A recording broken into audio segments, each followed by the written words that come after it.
रना रना।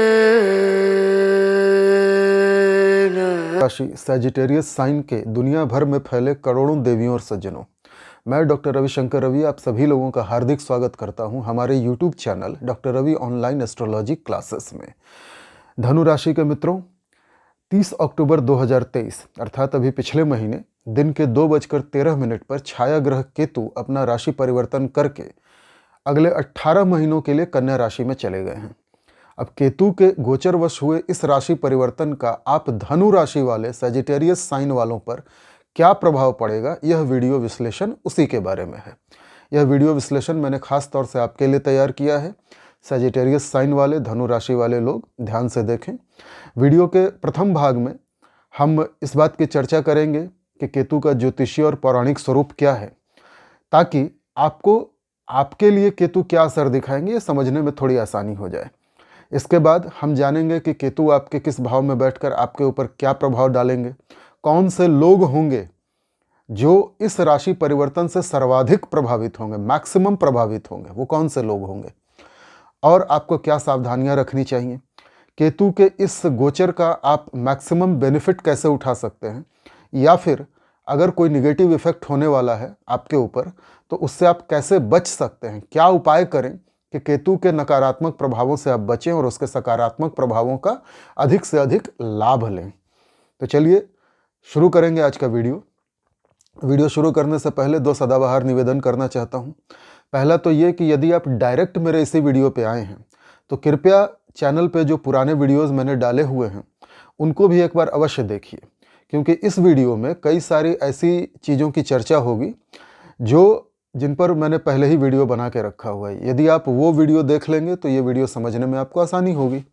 और दूसरा निवेदन ये है कि यदि आपने अब तक हमारे चैनल को लाइक और सब्सक्राइब नहीं किया है तो कृपया अब कर लीजिए। यदि आपने अब तक बेल आइकॉन के बटन को नहीं दबाया है, ऑल का ऑप्शन टच नहीं किया है, कृपया अब कर लीजिए। यदि आपने अब तक हमारे चैनल को अपने social media accounts Facebook, Instagram, Telegram, Twitter, WhatsApp इत्यादि पे अपने ग्रुप्स में शेयर नहीं किया है तो कृपया अब कर दीजिए। और यदि आपने अब तक अपने दोस्तों, पड़ोसियों, रिश्तेदारों को हमारे चैनल के बारे में नहीं बताया है तो कृपया आप बता दीजिए, ताकि आपके सभी मित्रगण इस वीडियो को देखें और केतु के इस गोचर का अधिक से अधिक लाभ उठाएं। तो चलिए जानते हैं कि केतु किस राशि में गए हैं और कितने दिनों तक रहेंगे। देखिए, केतु कन्या राशि में गए हैं और अगले 18 महीने तक वहीं विराजमान रहने वाले हैं। कन्या राशि पवित्रता, शुद्धता की राशि है, प्यूरिटी की राशि है।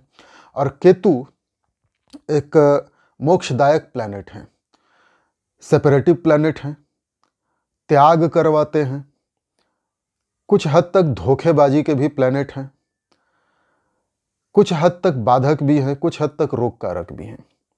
तो ये बहुत सारे गुण हैं केतु के। अब केतु के सारे गुण अच्छे बुरे गुण क्यों हैं? क्योंकि स्वरभानु नाम का एक राक्षस था जिसने अमृत पी लिया था और भगवान विष्णु ने उसका सिर काट दिया था सुदर्शन चक्र से। तो धड़ वाला हिस्सा जो है वो भगवान विष्णु के चरणों में गिर गया और मोक्ष प्राप्त कर गया। भगवान विष्णु ने प्रसन्न होकर के उसको ग्रह बनने का आशीर्वाद दिया जो केतु कहलाया। अब चूंकि भगवान विष्णु ने उसको ग्रह बनने का आशीर्वाद दिया और वो परम गति को प्राप्त कर गया तो केतु हो गए मोक्षदायक प्लैनेट। अब मोक्ष के लिए, मुक्ति के लिए सांसारिकता से दूर जाना पड़ता है, भौतिकता को छोड़ना पड़ता है, मोह माया का त्याग करना पड़ता है। इसलिए केतु हो गए सेपरेटिव प्लैनेट। जिस भाव में जाएंगे उस भाव से संबंधित किसी न किसी चीज का त्याग अवश्य करवाएंगे।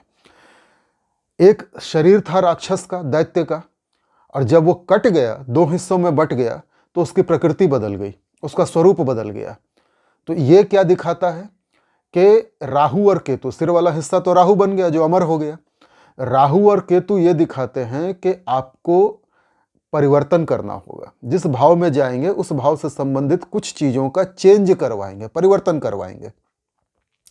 समझते जाइए, पौराणिक स्वरूप को समझेंगे तो आज के समय में केतु का क्या असर पड़ने वाला है इसको समझने में बड़ी आसानी होगी। राक्षस था, दैत्य था, निगेटिव एनर्जी तो थी ही उसकी, इसलिए कुछ मात्रा में निगेटिव परिणाम भी हैं। सेपरेशन, धोखा, क्योंकि स्वरभानु ने धोखा दे करके अमृत पिया था ना, वो राक्षस तो धोखे से देवता का वेश बना के बैठ गया था देवताओं की लाइन में। तो इसलिए नेचुरल धोखा, धोखेबाजी के प्लैनेट हैं केतु, कुछ बाधाएं देते हैं। और हर ग्रह अपने प्रकृति के अनुसार कुछ ना कुछ डिजीज भी देता है, रोग भी देता है। तो इन सब बातों पर हम आगे चर्चा करेंगे।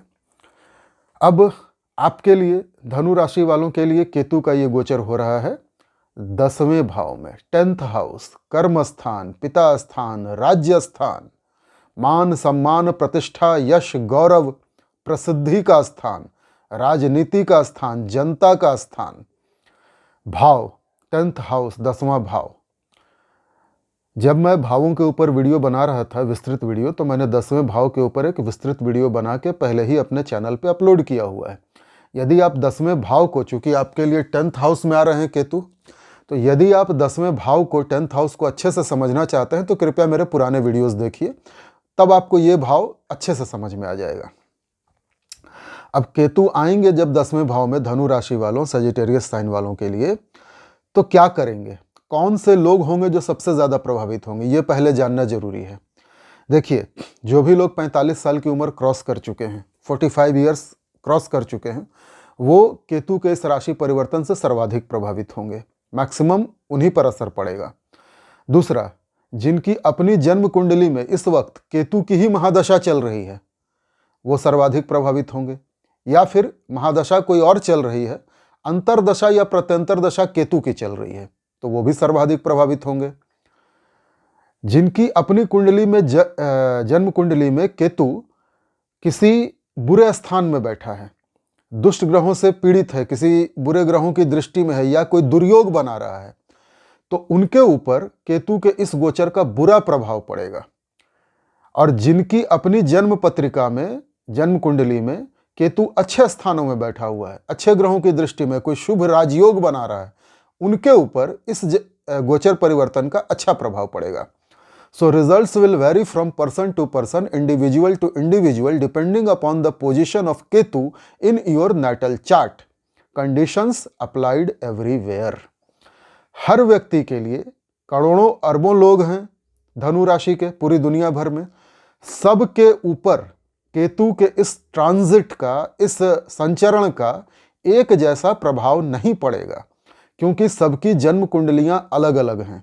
और मैं यहाँ बैठकर एक जनरल प्रेडिक्शन दे रहा हूँ जो चंद्र गणनाओं पे आधारित है। मैं आप में से हर एक की कुंडली तो देख नहीं रहा हूँ कि आपके जन्म कुंडली में क्या दशा चल रही है, क्या अंतर है, केतु की पोजीशन क्या है, उसकी डिग्री क्या है, उसका बल कितना है, ये सब मैं नहीं देख रहा। तो मेरे द्वारा जो बातें बताई जाएंगी, वो मोटी मोटी जो बातें होंगी, वो सब के ऊपर एक जैसी लागू होंगी, पर उनकी अपनी जन्म कुंडली में जैसी स्थिति होगी उसके अनुसार परिणाम बदलेंगे, कम या ज्यादा मिलेंगे। समझ गए? जो लोग केतु का काम करते हैं, केतु से जुड़े हुए काम, उनके ऊपर सर्वाधिक प्रभाव पड़ेगा इस संचरण का। अब केतु से जुड़े हुए काम क्या होते हैं? केतु होता है माइक्रो, छोटी चीजें, और राहु होता है मैक्रो, जो उसका काउंटर पार्ट है वो बड़ी चीजें। तो आजकल तो छोटी चीजों का जमाना है। राहु और केतु दोनों टेक्नोलॉजी के कारक हैं। आप मोबाइल यूज करते हैं तो मोबाइल में माइक्रो चिप लगती है। सिम भी आजकल कितना छोटा हो गया है, माइक्रो सिम हो गया है। चिप्स छोटी छोटी आ गई हैं जो कंप्यूटर में लगती हैं, लैपटॉप में लगती हैं, फ़ोन में लगती हैं, कार में लगती हैं, फाइटर जेट्स में लगती हैं, वॉरशिप्स में लगती हैं, कार्गो शिप्स में लगती हैं, एरोप्लेन में लगती है, आपकी गाड़ियों में लगती है, सैटेलाइट्स में लगती है। तो चिप के बिना, माइक्रो चिप्स के बिना तो कोई काम ही नहीं होता। और ये सारा क्षेत्र केतु का है। टेक्नोलॉजी भी है और माइक्रो भी है। जो लोग इन क्षेत्रों में काम करते हैं, चिप्स बनाने से लेकर के चिप्स से किसी भी तरह संबंधित हैं, व्यापार कर रहे हैं, नौकरी कर रहे हैं, जो कुछ भी कर रहे हैं, ये सब के सब केतु के अंडर आते हैं। ठीक है, तो केतु प्रभावित हैं और इस गोचर का सर्वाधिक प्रभाव उन्हीं के ऊपर पड़ने वाला है। अच्छा, जो लोग समाज सेवा का काम करते हैं, एनजीओ ट्रस्ट वगैरह चलाते हैं, फिलांथ्रोफी का काम करते हैं, पैसे दे के दूसरों की मदद करते हैं, वो भी केतु के इस संचरण से सर्वाधिक प्रभावित होने वाले हैं। इसके अलावा जो लोग डाटा एनालिसिस का काम करते हैं, बाल की खाल निकालते हैं, या कंप्यूटर के क्षेत्र में कोई काम कर रहे हैं, कोडिंग वोडिंग कर रहे हैं, आजकल तो कोडिंग या कोड मतलब जैसे गूगल पे, फ़ोन पे, पेटीएम आप चलाते हैं तो उसमें क्यूआर कोड आता है स्कैन करने के लिए, या आप कोई सामान खरीदने जाते हैं मॉल में तो हर प्रोडक्ट के पैकेट के पीछे एक बार कोड आता है। तो ये जो कोड है, कोडिंग, ये जो लोग बनाते हैं इसमें बड़ी सूक्ष्मता की आवश्यकता पड़ती है। केतु माइक्रो है, सूक्ष्म चीज़ें, बारीकी, ये सारे लोग केतु प्रभावित हैं और इस संचरण का उनके ऊपर बहुत अधिक प्रभाव पड़ेगा। इसके अलावा जो भी लोग कोई डेटा एनालिसिस का काम करते हैं या जो लोग किसी ऐसे क्षेत्र में हैं जैसे नासा में या इसरो में साइंटिस्ट हैं, स्पेसक्राफ्ट या शिप्स में छोटी छोटी चीज़ें फिट करते हैं, वो लोग भी सर्वाधिक प्रभावित होंगे। जो लोग रिसर्च कर रहे हैं, शोध कर रहे हैं किसी भी विषय पर, तो शोध में तो बारीकी में घुसना पड़ता है, गहराई में जाना पड़ता है और बारीकी से जानना पड़ता है किसी भी चीज़ को। तो केतु है बारीकी, गहराइयाँ, सूक्ष्मता। तो ये सारे रिसर्चर्स, पीएचडी करने वाले साइंटिस्ट जो कोई नई चीज़ का आविष्कार कर दें सूक्ष्मता से, गहराई में घुस के, ये सारे लोग केतु प्रभावित हैं और इस ट्रांजिट का उनके ऊपर मैक्सिमम बेनिफिट पड़ेगा। आप खुद देखिए कि आप कहीं इनमें से किसी क्षेत्र में तो काम नहीं कर रहे, अगर कर रहे हैं, आपकी उम्र 45 से ऊपर है, तो फिर आप इस ट्रांजिट से ज़्यादा प्रभावित होंगे। अच्छा या बुरा ये डिपेंड करेगा आपकी जन्म कुंडली पर। तो ये हो गए प्रभावित होने वाले लोग। अब अकॉर्डिंग टू न्यूमेरोलॉजी केतु का नंबर होता है 7। यदि आपका जन्म किसी भी महीने की 7 तारीख, 7 तारीख, 16 तारीख या 25 तारीख को हुआ हो, 7, 16, 25, तो आप केतु प्रभावित व्यक्ति हैं अनडाउटली। और जीवन में आगे बढ़ने के लिए, अपने सपने पूरा करने के लिए, तरक्की करने के लिए मैं आपको एक टिप दे रहा हूं। यदि आप केतु प्रभावित हैं और आपको जीवन में आगे बढ़ना है तो आप किसी राहु प्रभावित व्यक्ति के करीब आइए।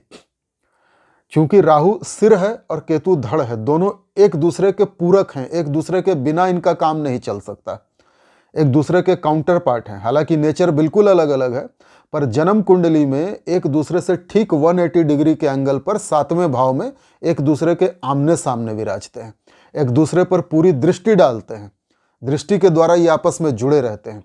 जब केतु का राशि परिवर्तन होता है, राहु का राशि परिवर्तन अपने आप हो जाता है। तो सोचिए कि प्रकृति की कैसी शक्ति है, कैसी लीला है, दोनों एक दूसरे से दूर भी हैं और करीब भी हैं। तो यदि आप केतु प्रभावित पुरुष हैं, आपको राहु प्रभावित महिला के संपर्क में आना चाहिए, और यदि आप केतु प्रभावित महिला हैं, आपको राहु प्रभावित पुरुष के संपर्क में आना चाहिए।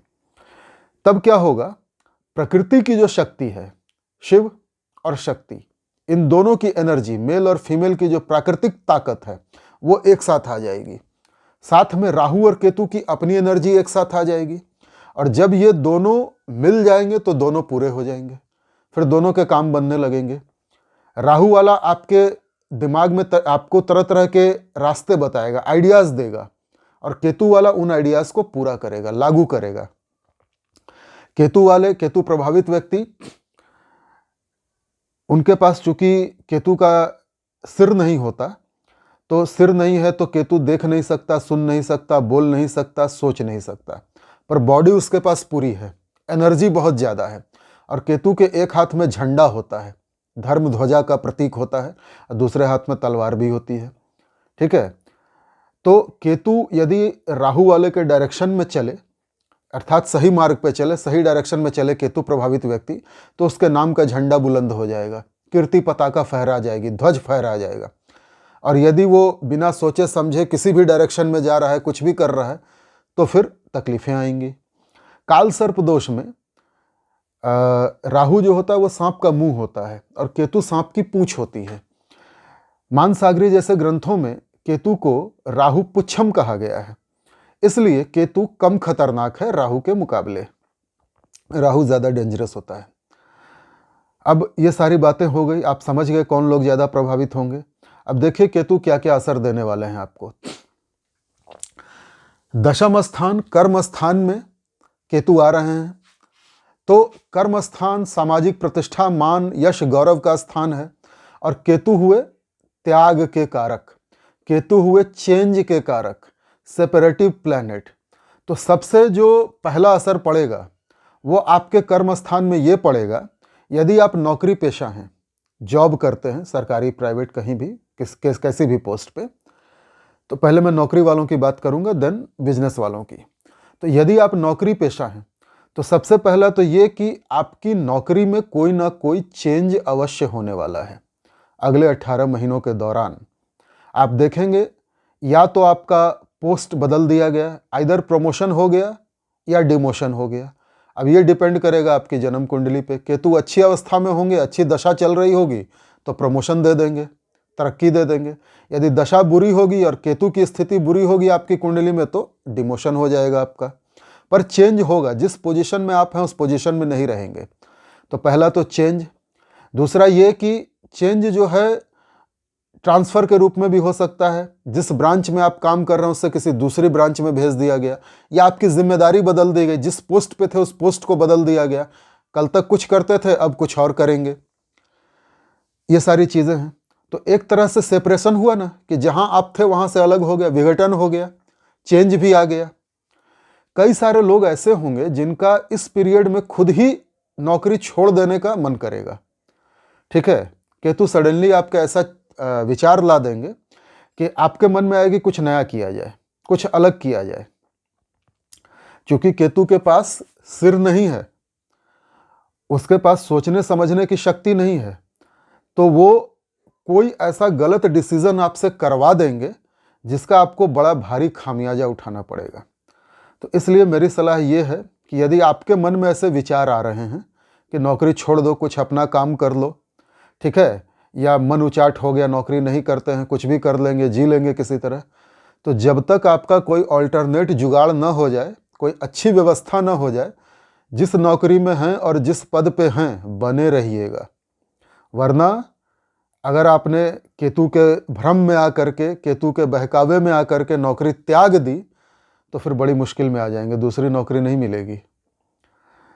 तो ये एक सावधानी रखनी है आपको। अच्छा, केतु यहाँ पे पिता संबंधी कुछ समस्याएं भी दिखाते हैं। दशम स्थान, नवम और दशम दोनों से पिता को देखते हैं। पिता के काम बिगड़ेंगे, पिता के कामों में बाधा आएगी, या फिर पिता की तबीयत खराब हो जाएगी, पिता से आपके संबंध बिगड़ सकते हैं। केतु चूंकि सामाजिक मान प्रतिष्ठा को भी दिखाते हैं, यश गौरव को दिखाते हैं। यदि केतु अच्छे हुए तो आपकी सामाजिक मान प्रतिष्ठा बढ़ जाएगी, झंडा बुलंद हो जाएगा, धर्म ध्वजा फहरा जाएगी। और यदि केतु खराब हुए, दशा वगैरह खराब हुई, तो झंडा नीचा हो जाएगा। ठीक है, केतु धोखेबाजी के भी प्लैनेट हैं। तो कर्म स्थान में ऐसा होगा कि कई बार आपको धोखे का सामना करना पड़ेगा। ये बात मैं विशेषकर व्यापारियों के लिए कह रहा हूं। जो केतु प्रभावित व्यक्ति हैं, व्यापार कर रहे हैं, लोग उनसे काम करवा लेंगे, पैसा नहीं देंगे। लोग प्रॉमिस करेंगे और प्रॉमिस से मुकर जाएंगे। अब मैं आपको 2 उदाहरण अपने निजी जीवन से दूंगा। केतु धोखेबाजी के प्लैनेट होते हैं। अगर आप नौकरी में हैं तो डॉक्यूमेंट्स वगैरह साइन करते समय बहुत सावधान रहिएगा। फाइल पे साइन मत करिएगा बिना सोचे समझे, बिना पढ़े, बिना जाने बूझे। आपके अंडर जो लोग काम कर रहे हैं, आपके नीचे, वो लोग आपको धोखा देकर किसी केस में फंसा देंगे। तो कागजी कार्रवाई में एकदम अलर्ट रहिएगा। इसका उदाहरण मैं अपने निजी जीवन से दूंगा आपको। मेरी माताजी, पूज्य माताजी, एक अच्छे सरकारी विभाग में बड़े ऊंचे पद पे थी, पदस्थापित थी। 90 के दशक की बात है। तब मैं छोटा था, बहुत छोटा था, कम उम्र थी मेरी। उनके नीचे जितने लोग काम करते थे वो सब बड़े चतुर, चालाक, शातिर लोग थे। और उन लोगों ने एक बड़ा घोटाला किया, सरकारी पैसों का गबन किया। सारी फाइलें जो पास होती थी वो मेरी माताजी के पास आती थी साइन करने के लिए। और वो विश्वास में, भरोसे में, चूँकि अपने अधीनस्थों से को अपना परिवार समझती थी, इसलिए भरोसे में बिना देखे फाइल्स पे साइन करती जाती थी। 1 रुपया भी नहीं लिया, गबन का 1 पैसा भी नहीं लिया। पर फिर भी जब इस गबन की सीबीआई इंक्वायरी हुई, अब सीबीआई इंक्वायरी आप समझ सकते हैं कितनी बड़ी इंक्वायरी होती है। सेंट्रल ब्यूरो ऑफ इन्वेस्टिगेशन की जब जांच शुरू हुई सीबीआई वालों की, तो वो सारे लोग लपेटे में आए जिन्होंने गबन किया था एक्चुअली। और चूंकि हर फाइल पे मेरी माताजी के दस्तखत थे, सिग्नेचर्स थे, उनके ज़रिए पास हुआ था, इसलिए वो भी लपेटे में आ गई। अब खाया पिया कुछ नहीं, गिलास तोड़ा 12 आना। जो उनके नीचे काम करते थे उन लोगों ने धोखा देके डॉक्यूमेंट पे साइन करवा लिए। काफ़ी सालों तक केस चला, हालांकि बाद में वो निर्दोष साबित हुई। उनके विरुद्ध कोई साक्ष्य नहीं मिला, कोई सबूत नहीं मिला, एकदम पूरी तरह बेदाग साबित हुई, बाइज्जत बरी हुई। लेकिन ये जो कई वर्षों तक, करीब 15 से लेकर 20 साल तक मुझे याद आ रहा है केस चला उनका, इसमें जो हमारी मानसिक प्रताड़ना हुई, जो पैसों का खर्च हुआ, जो जिल्लत झेलनी पड़ी हमको, जो अंदर से हम टूट गए, तकलीफ़ें आ गई, उसकी तो कोई भरपाई नहीं हो सकती। बाद में अदालत ने हमको बाइज्जत बरी कर दिया और सब कुछ ठीक हो गया। लेकिन इतने दिनों तक जब केस चल रहा था तब तक हमने जो झेला वो तो हमारा लॉस ही है ना। तो ये स्थिति आपके साथ भी आ सकती है यदि आप नौकरी पेशा हैं। केतु आपको धोखा दिलवा के किसी डॉक्यूमेंट पे साइन करवा देंगे और उसमें आप फंसेंगे बुरी तरह। ये मत कीजिएगा। और दूसरा एग्जाम्पल, कई मेरे भाई भी हैं, उनके भी दशम स्थान में केतु है। लोग उनसे काम करवा लेते थे और पैसा नहीं देते थे। फिर मैंने उनको कुछ उपाय बताए, उन उपायों को करने के बाद अब ऐसा नहीं होता। माता जी के लिए मैंने काल सर्पदोष की शांति करवाई, उसके बाद से फिर उनका केस जो है उनके फेवर में आने लगा। तो ये चीज़ें हो सकती हैं। व्यापारियों के लिए लोग पैसा ना दें, नौकरी वालों के लिए धोखा, व्यापारियों के लिए धोखा। कर्ज किसी को मत दीजिएगा, उधार तो भूल जाइए देना। उधार ले लेंगे लोग आपसे और पचा जाएंगे, लौटाएंगे ही नहीं, धोखा देंगे, बाद में पहचानेंगे ही नहीं। पहले हाथ जोड़ के आएंगे और बाद में सीना तान लेंगे। तो उधार मत दीजिएगा इन 18 महीनों के दौरान। ये सारी सावधानियां हैं।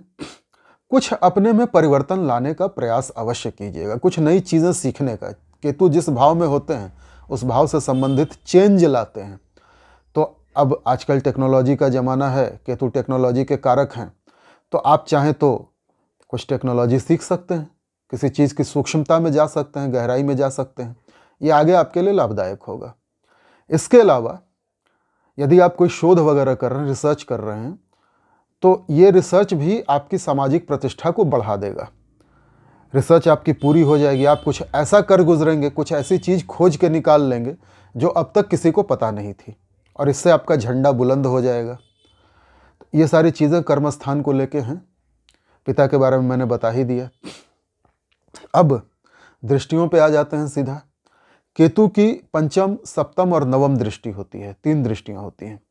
अब केतु जिस भाव को देख रहे हैं, पहली पंचम दृष्टि जा रही है आपके सेकंड हाउस पे, द्वितीय भाव, कुटुंब, परिवार, वाणी, भोजन, दांत, आँख, इन चीज़ों का भाव होता है सेकंड हाउस। जब मैं भावों के वीडियो बना रहा था तो मैंने द्वितीय भाव पर भी विस्तृत वीडियो बनाया है। यदि आप चाहें तो उनको देख लें, उस वीडियो को देख लें, तो ये चीज़ें आपको अच्छे से समझ आ जाएंगी। अब देखिए, केतु हैं यहाँ दशम में आपके बैठे हुए, और पंचम दृष्टि दे रहे हैं सीधा सीधा द्वितीय भाव पे, मकर राशि जहाँ है। अब द्वितीय भाव पे दृष्टि डालने का अर्थ क्या होता है? कई सारे अर्थ आते हैं। सबसे पहले रोग, डिजीज़, दांत के, आँखों के रोग आपको हो सकते हैं। केतु छोटी मोटी सर्जरी के भी कारक होते हैं, तो हो सकता है आपको दांतों में कोई सर्जरी करवानी पड़े। टूथ एक्सट्रैक्शन, दांत निकालना, दांतों में कीड़े लग गए, इन्फेक्शन हो गया। केतु इन्फेक्शन के भी कारक हैं। छोटे जीव माइक्रोबियल इन्फेक्शन देते हैं, तो हो सकता है दांतों में आपका बैक्टीरियल इन्फेक्शन हो गया, दांत सड़ गए, कैविटी हो गई, डॉक्टर ने कहा दांत निकालना पड़ेगा, ये सर्जरी हो गई, टूथ एक्सट्रैक्शन हो गया। RCT, रूट कनाल ट्रीटमेंट आपको करवाना पड़ सकता है दांतों में, या कोई और सर्जिकल इम्प्लांट लगवाना पड़ सकता है। कुछ भी दांतों के अंदर कोई सर्जरी हो सकती है, मुंह के अंदर। आंखों की पीड़ा हो सकती है, नेत्र पीड़ा। जन्म कुंडली का ये लेफ्ट वाला हिस्सा जो है, ये राइट हिस्से को, ह्यूमन बॉडी के राइट हिस्से को दिखाता है। अब चूंकि लेफ्ट वाले हिस्से पर केतु दृष्टि डाल रहे हैं, तो आपको राइट साइड में, दाहिने साइड में आंखों में दर्द होगा, या इसका मोतियाबिंद, कैटरैक्ट का ऑपरेशन हो सकता है, क्योंकि कैटरैक्ट का ऑपरेशन भी लेज़र से होता है, माइक्रो सर्जरी होती है। आजकल तो सर्जरी में सारा कुछ रोबोटिक सर्जरी होने लगी है। जो लोग सर्जरी का काम करते हैं, रोबोटिक सर्जरी, लेजर सर्जरी, या जो इन क्षेत्रों में ऐसी मशीनें बनाते हैं, बेचते हैं, वो सब भी केतु प्रभावित व्यक्ति हैं। तो आपकी आंखों की कोई सर्जरी हो सकती है, विशेषकर राइट साइड की। केतु माइग्रेन भी देते हैं, सिर का दर्द राइट साइड में। तो राइट साइड में अधकपारी, सिर दर्द, माइग्रेन हो सकता है आपको। चूंकि मुख का स्थान है सेकंड हाउस, भोजन का भी स्थान है, वाणी स्थान है, तो आपको खाने पीने में विष बाधा हो सकती है। द्वितीय में जब केतु विराजते हैं या जब द्वितीय पे दृष्टि डालते हैं तो विष बाधा होती है, खाने में जहर। अब अगर आपकी किसी से शत्रुता है, केतु धोखेबाजी के प्लैनेट है, तो वो आपको खाने या पीने में कुछ मिला के आपको दे सकता है जिससे वो जहर का काम करे आपकी बॉडी में जाके। या फिर आप गलती से खुद ही कुछ ऐसा खा लें जो अंदर जाकर के जहर बन जाए। आपने कोई स्ट्रीट फूड खा लिया जो पता नहीं किस तेल में बना था, मक्खियाँ बैठी थी, धूल पड़ी थी, क्या था भगवान जाने। ये सारी चीज़ें सूक्ष्म जीवों को आकर्षित करती हैं। बैक्टीरियल इन्फेक्शन वो आपकी बॉडी में गया और आपको फूड पॉइजनिंग हो गई, इंटेस्टाइन का डैमेज होने लगा, पेट में कुछ गड़बड़ होने लगी, इन्फेक्शन हो गया, तो ये भी हो सकता है। दूसरा, केतु जब सेकंड हाउस में दृष्टि डालते हैं, कई बार आपको ठंडा खाना मिलेगा। ऐसी स्थितियां बनेंगी कि आपको गर्म खाना नसीब नहीं होगा, कई बार ठंडा खाना खाने पर मजबूर होना पड़ेगा और फिर उससे फूड पॉइजनिंग वगैरह हो सकती है। तो खाने पीने के मामले में बहुत सावधान रहिएगा, गर्म और ताज़ा खाना खाइएगा। स्ट्रीट फूड तो भूल ही जाइएगा, घर का बना हुआ शुद्ध ताज़ा खाना खाइए, ठीक है। केतु द्वितीय भाव पे दृष्टि डालेंगे, वाणी को जहरीली बना देंगे, व्यंग्यात्मक सटायर करेंगे आप लोगों पर। आपकी वाणी से लोग दुखी हो जाएंगे। कौन लोग? कुटुंब परिवार के लोग, अपने नियरेस्ट फैमिली के लोग जिनके साथ आप रहते हैं, और इन लोगों से डिटैचमेंट हो जाएगा। फिर ये लोग आपसे दूर होने लगेंगे। केतु त्याग करवाते हैं ना, डिटैच करवाते हैं, सेपरेटिव प्लैनेट हैं, तो वाणी जहरीली कर देंगे, व्यंग्यात्मक। आप कुछ ऐसा बोलेंगे कि लोग आपसे दूर होने लगेंगे। और कई बार ऐसा होता है कि केतु इंट्रोवर्ट भी बनाते हैं, इंट्रोस्पेक्शन देते हैं, आत्मनिरीक्षण, आत्मचिंतन, आत्ममंथन। तो जब ऐसा हो जाएगा फिर आप चुप हो जाएंगे एकदम। फिर आप सेल्फ एनालिसिस करने लगेंगे कि भाई मेरे से क्या गलती हुई, मैंने क्या बोल दिया, आगे से नहीं बोलूँगा। फिर आप एकदम चुप हो जाएंगे, किसी से बात करने की इच्छा नहीं होगी आपकी, चुप ही रहेंगे, ज़्यादा इंट्रोवर्ट बन जाएंगे, ये भी होगा। तो केतु ये मिश्रित प्रभाव दे रहे हैं, मिक्स रिजल्ट दे रहे हैं आपको दशम स्थान में बैठ के। धन की स्थिति खराब है।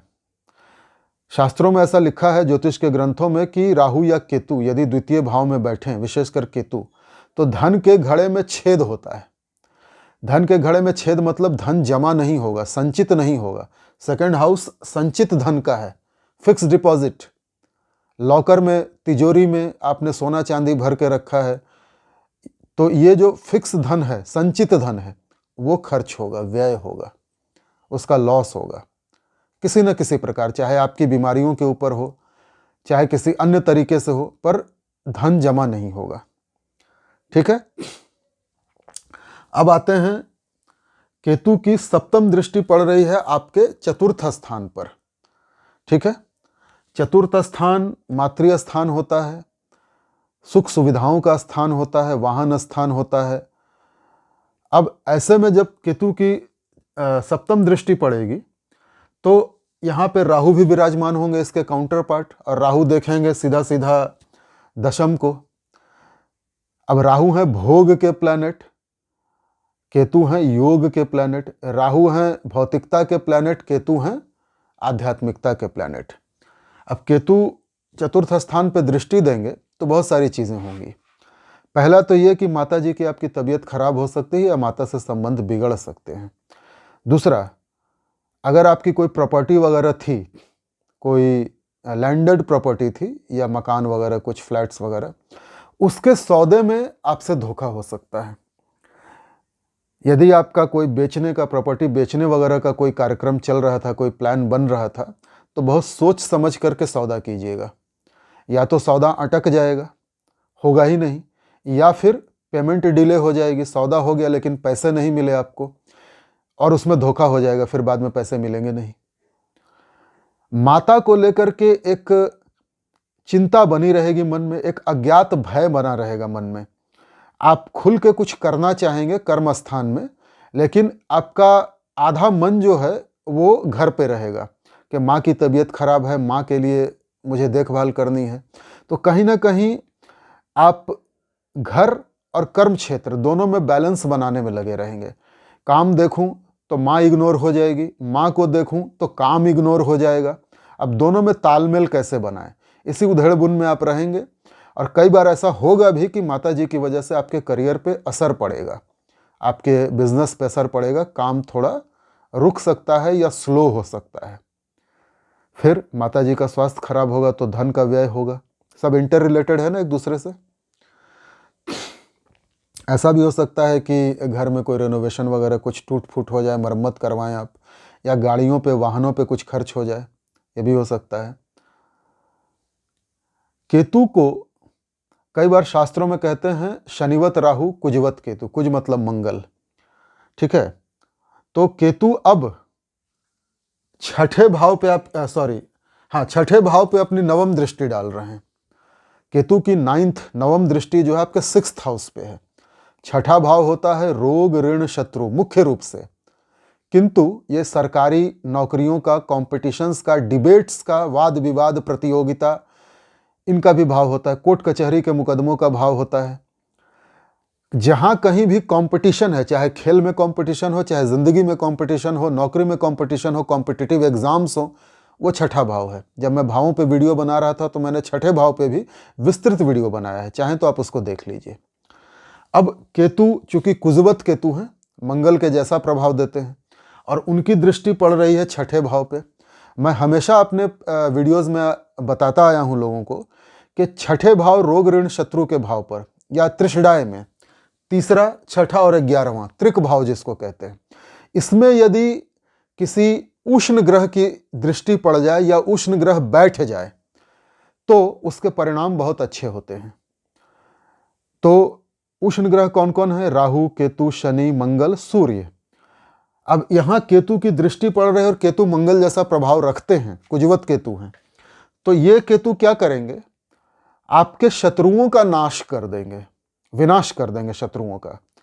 चाहे जैसे हो, चाहे आपको धन खर्च करना पड़े उसके पीछे, चाहे जिस प्रकार से हो, छल से बल से आपके शत्रुओं का नाश हो जाएगा इन 18 महीनों में। कोई व्यक्ति आपसे दुश्मनी रखेगा तो बहुत बुरी तरह से झेलेगा। ये एक अच्छा प्रभाव है। ऋण और रोग, तो ऋण में मेरी सलाह यही होगी कि आप ऋण ना लें, ठीक है। किसी भी प्रकार का लोन वगैरह आप ना लें इन 18 महीनों के पीरियड में। लोन और रोग के लिए स्थिति बहुत अच्छी नहीं है। शत्रुओं का नाश होगा। कोर्ट कचहरी के मुकदमे यदि हैं आपके ऊपर तो उसका फैसला आपके फेवर में आएगा। आप कोई कंपटीशन दे रहे हैं, किसी से प्रतिस्पर्धा कर रहे हैं, तो कंपटीशन का रिजल्ट आपके फेवर में आएगा। कोई डिबेट करते हैं, वाद विवाद करते हैं, तो कोई आपसे वाद विवाद में, बहस में जीत नहीं पाएगा। ये सारी चीज़ें होंगी। पर कर्जे के लिए स्थिति अच्छी नहीं है। और मैंने पहले भी कहा, किसी को कर्जा दे देंगे तो वो पचा जाएगा। तो कर्ज किसी को देना नहीं और किसी से कर्ज लेना भी नहीं है, ठीक। रोगों की जहां तक बात आती है तो केतु के कुछ फिक्स रोग होते हैं, ठीक है। वो अपने रोग तो देंगे। इन 18 महीनों में आप किसी न किसी केतु संबंधित डिजीजेस से पीड़ित रहेंगे। क्या रोग होंगे केतु के? किडनी में स्टोन, गॉल ब्लैडर में स्टोन, पेट में इन्फेक्शन मैंने बता ही दिया, फूड पॉइजनिंग वगैरह, दांतों के, आंखों के रोग वो मैंने बता ही दिया। महिलाओं में पीसीओडी की समस्या हो सकती है, polycystic ovarian syndrome, period related problem हो सकती है। वस्ती प्रदेश अर्थात पेड़ू, लोअर एब्डोमेन में महिलाओं को कोई समस्या हो सकती है। इर्रेगुलर पीरियड्स हो सकते हैं, क्रैम्प्स आ सकते हैं पीरियड के दौरान। पुरुषों में प्रोस्टेट की प्रॉब्लम हो सकती है, और इन दोनों ही प्रॉब्लम्स में सर्जरी की आवश्यकता पड़ती है। प्रोस्टेट आमतौर पे 60 साल से ऊपर के मर्दों को होता है, और 50 से ऊपर की महिलाओं में, 60 के आसपास की महिलाओं में यूट्रस में प्रॉब्लम आती है, तो सर्जिकल रिमूवल हो जाता है। गर्भाशय को, बच्चेदानी को निकाल दिया जाता है, रसौली हो जाती है, सिस्ट हो जाता है। तो जो महिला या पुरुष 50 साल से ऊपर की एज क्रॉस कर चुके हैं, मैंने बताया पहले कि 45 की अगर आप एज क्रॉस कर चुके हैं तो केतु के इस ट्रांजिट का आपके ऊपर बहुत ज़्यादा प्रभाव पड़ने वाला है। तो ऐसे महिला पुरुष जो 50 के ऊपर के हैं वो अपने स्वास्थ्य का बेहद ध्यान रखें। संभव है कि पुरुषों में प्रोस्टेट की सर्जरी हो जाए और महिलाओं में यूट्रस रिमूवल हो जाए, या इससे संबंधित कोई डिजीज आए और वो अगले 18 महीनों तक आपको परेशान करता रहे। तो ये था संपूर्ण विश्लेषण। केतु के बारे में क्या सावधानियां रखनी आप समझ ही गए हैं। चलिए अब उपायों की चर्चा करते हैं। उपाय क्या होते हैं? केतु, गणेश जी जो हैं, गणेश भगवान, वो केतु से मिलते जुलते हैं। उनका भी सिर नहीं था, सिर कट गया तो हाथी का सिर लगा, और केतु का तो सिर है ही नहीं। तो केतु को यदि काबू करना है तो आप गणेश जी की शरण में चले जाइए। प्रतिदिन हो सके तो बहुत अच्छा, अन्यथा बुधवार के बुधवार, क्योंकि बुध और केतु के उपाय एक जैसे होते हैं। गणेश जी को दूर्वा, हरी घास और हरा मूंग चढ़ाइए। 2 लड्डू अवश्य चढ़ाइए, गणेश जी मोदक प्रिय हैं, तो लड्डू चढ़ाइए। और गणपति अथर्व शीर्ष का पाठ कीजिए। यदि आपके ऊपर ऋण है या ऋण से संबंधित, क्योंकि छठा भाव रोग ऋण शत्रु का भी है, तो गणेश जी का ऋण मुक्ति स्रोत आता है, उसका पाठ कीजिए। संस्कृत में है, यदि संस्कृत का उच्चारण शुद्ध हो तो पाठ कीजिए। अगर नहीं कर सकते तो आप केवल गणेश जी की आरती कर लीजिए, जय गणेश जय गणेश जय गणेश देवा, या गणेश चालीसा जो हिंदी में आती है वो पढ़ लीजिए। गणपति के मंत्रों का जाप करेंगे तो और अच्छा रहेगा। ओम लंबोदराय नमः, ओम एकदंताय नमः, ओम गंग गणपतये नमः, ओम गणेशाय नमः, कोई भी मंत्र गणेश जी का। गणेश गायत्री का पाठ कर लीजिए। ठीक है, ये गणेश जी के उपाय हैं। अच्छा, गायों को हरा चारा खिलाइए, हरा चारा गाय को खिलाइए। ठीक है, काली गाय हो तो ज़्यादा बेटर है, इससे आपके केतु प्रसन्न होंगे। कुत्तों को बिस्किट और रोटी खिलाइए। लाल किताब में केतु को कुत्ता कहा गया है। 2 रंग का कुत्ता, चितकबरा कुत्ता, black and white, yellow and red, जो 2 रंग के कुत्ते होते हैं, या एकदम सफ़ेद सा धुआं टाइप का भी है केतु, तो एकदम सफ़ेद सा कुत्ता हो, कहीं कहीं पे ब्लैक स्पॉट हो, इस तरह के जो कुत्ते होते हैं वो पूरी तरह केतु को डिनोट करते हैं। इनकी सेवा कीजिए, इनको बिस्किट वगैरह खिलाइए। भूल के भी कुत्ते को मारिएगा मत, या गाय को मारिएगा मत।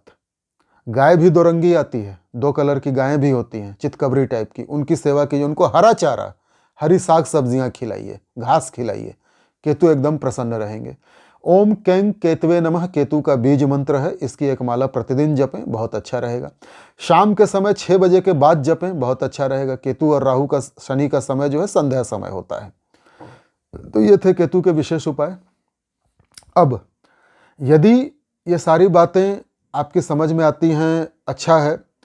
यदि आपकी जन्म पत्रिका में कुछ ऐसी स्थिति है जो आप नहीं पढ़ पा रहे हैं, आपकी समझ में नहीं आ रहा कि अपनी कुंडली मैं देखना चाहूँ, मेरे को समझ में नहीं आ रहा, तो आप चाहें तो आप मुझसे अपनी कुंडली का विश्लेषण करवा सकते हैं। स्क्रीन पे जो व्हाट्सएप नंबर आएगा उस पर आप संपर्क करिए और इंडिविजुअली आप अपनी अपनी जन्म पत्रिकाओं का विश्लेषण मुझसे करवा सकते हैं।